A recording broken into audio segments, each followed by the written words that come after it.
So, hi guys, what's up everyone? Today mag-install tayo ng hardwire kit para sa ating dashcam.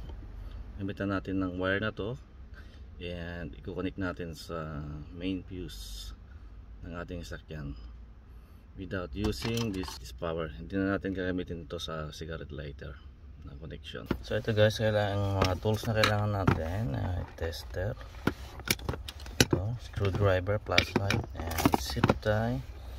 Ito itong mga connector natin, adapter. Ito yung mga aftermarket na adapter na kailangan natin.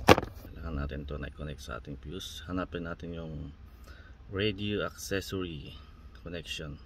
Automatic din na mag-turn off ang ating dashcam pag naka-off ang ating sasakyan. So let's go, let's do it. So yun guys, para ma-check natin kung ano yung fuse na pwede natin gamitin, kung saan tayo magkoconnect ng power ng dashcam, gamit tayo ng tester na light.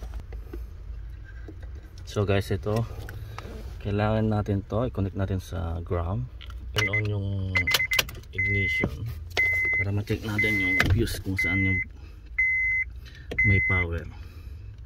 Pag naka-turn on yung sakyan natin, so pwede dito, ito hindi pwede dito, pero okay. So gamitin natin itong number 35 kung saan yung fuse ng radio accessory. So tinanggal ko na yung fuse. So ito yung fuse ng radio accessory nya, nilagay ko na dito. Tapos yung pinaka power nya dito, kung saan yung light kanina, i-connect natin dito sa part na to. Nandito yung pinaka positive nya.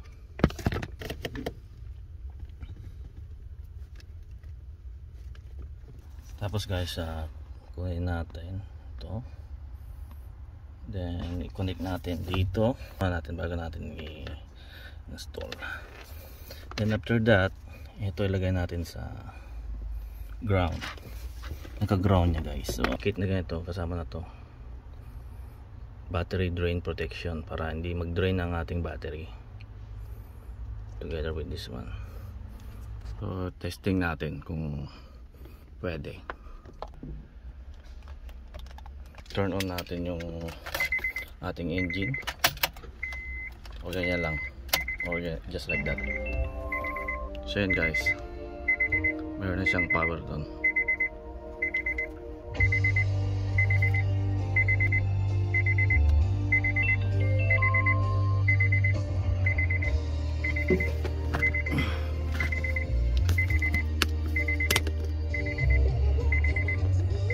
Turn off natin tong engine natin, mag-turn off din to.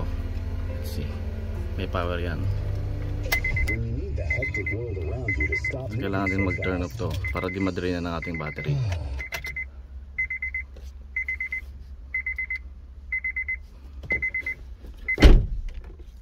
Yun.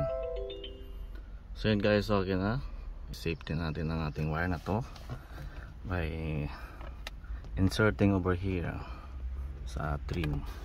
Lagay natin dito.